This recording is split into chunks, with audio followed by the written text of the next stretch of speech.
Mesdames et messieurs, ça a toujours été un plaisir pour moi de vous retrouver pour parler actualité sur VAR Pâturage Télévision. Bienvenue à tous. À la une de l'actualité, la situation sécuritaire à l'est de la RDC, vive tension observée le mercredi 17 juillet 2024 dans la partie nord de la ville de Goma, mais aussi à Turunga dans les territoires de Nyiragongo. Le barricade était placé sur l'axe Mandjengo-Kijiliwe pour empêcher toute circulation. La population en colère protestait après la mort d'au moins 4 personnes tuées à Turunga dans le groupement Muningi. Finalement, les activités ont repris après l'intervention de la police locale. Suivez.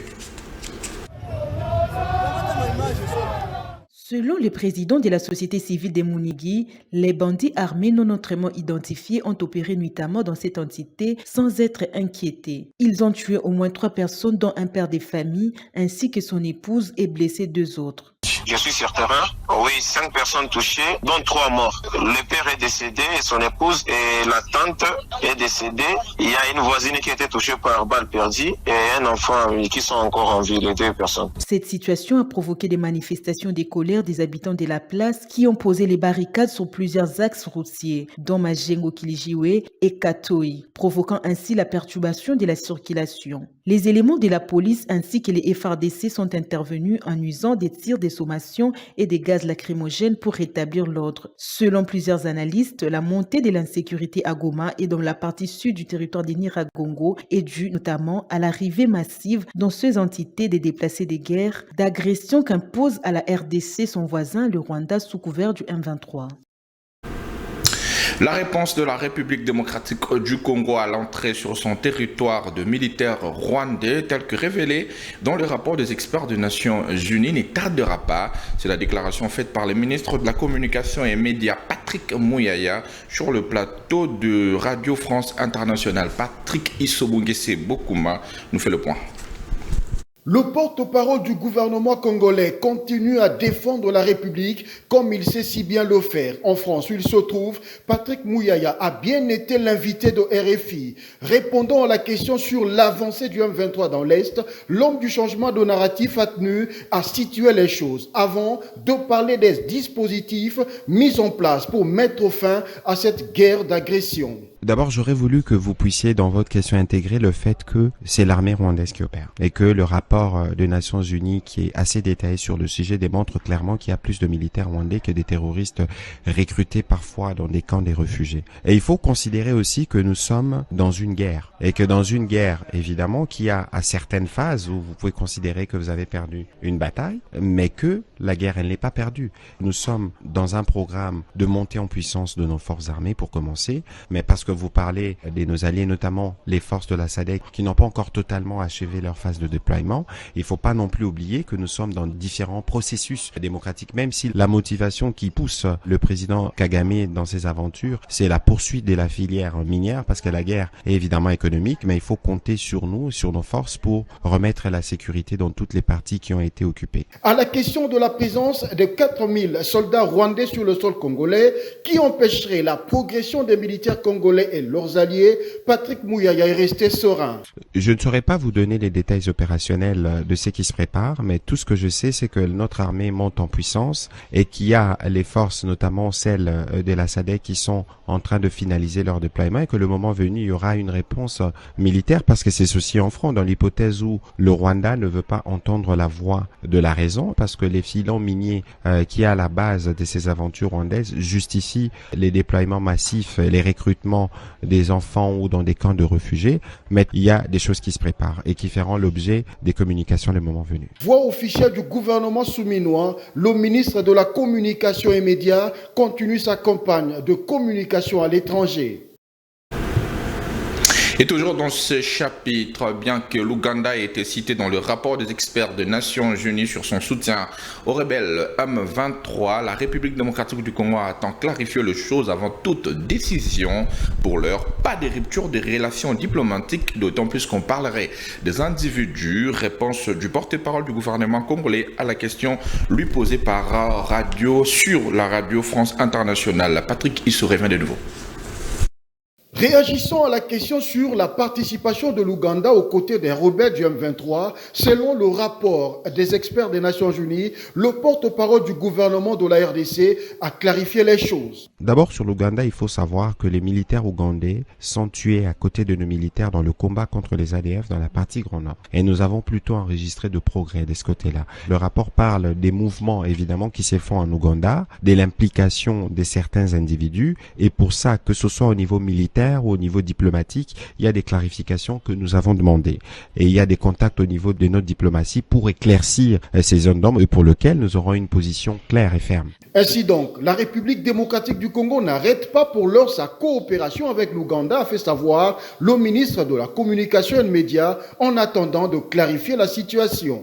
Clairement non, parce que les ADF constituent aussi une menace à la fois pour eux et pour nous. Et le moment venu, clarification sera faite. Il faut dire que le travail qu'abat l'homme du changement de narratif est suivi par plus d'un.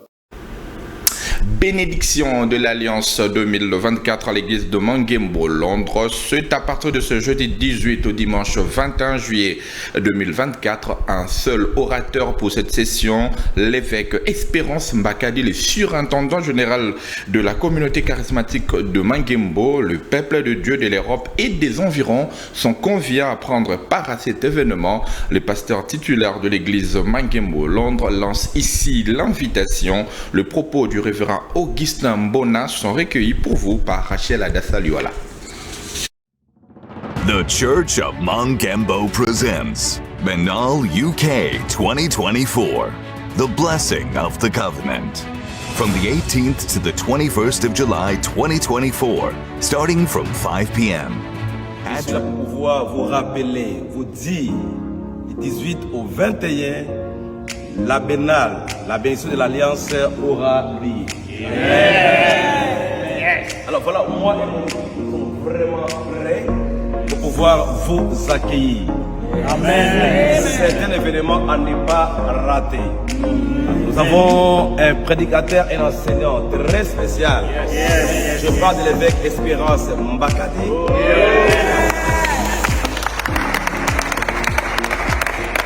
Il sera là avec nous.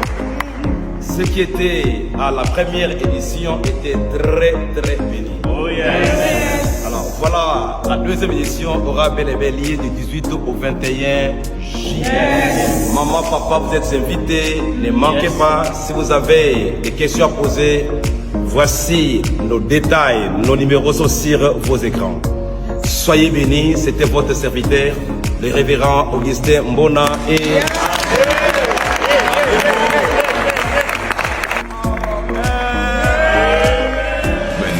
UK from the 18th to the 21st of July 2024. See you there.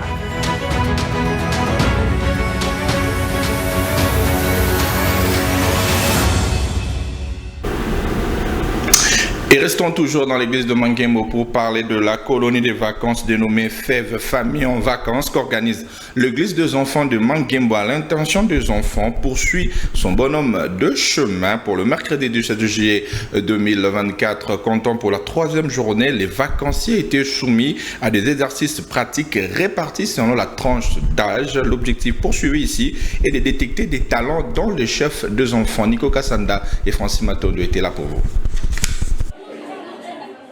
La troisième journée de la colonie de la Fève, famille en vacances de l'église de Mangembo, était principalement consacrée à la présentation des travaux pratiques par les enfants, catégorisés par tranche d'âge, cela dans l'objectif de concilier la théorie à la pratique. Certains d'entre eux ont présenté leurs travaux, en l'occurrence le dessin, la décoration et autres. Le matin, on a fabriqué des bracelets. On a fabriqué les bracelets et puis après maintenant là on fait la peinture. D'autres par contre ont présenté des recettes à l'instar du jus, du buffet frais tout comme des gaufres. On a appris à préparer, à faire tout. Et j'ai eu à préparer mon plat, c'est ça. Le spaghetti, en saladier, j'ai mis la salade sur mon spaghetti. Nous avons notamment eu à cuisiner différents plats qui ont été également dégustés par les enfants. À l'un des organisateurs de circonscrire les activités du jour. Comme notre thème c'est Libre en Jésus, nous avons raconté l'histoire de Zachée. Zachée qui était esclave de la cupidité. Mais lorsqu'il a rencontré Jésus, il s'est repenti, il a promis de restituer x4 ce qu'il volait aux gens. C'est pour cela que nous bricolons l'arbre des Zachée avec le mets des enfants. Ça c'est l'arbre des Zachée, l'ami a posé sa main. Ça c'est la main de l'ami. L'ami a posé sa main. Maintenant ce que nous on va faire, on va poser Zachée. On va poser Zachée. On va poser Zachée. Le tout s'est déroulé dans une atmosphère de gaieté, d'amusement et les enfants s'expriment librement suivant le thème de la colonie, à savoir Libre en Jésus-Christ. Voilà, c'est par ici que prend fin ce bulletin d'information. Merci à vous de nous avoir suivis. Bonne suite de programme.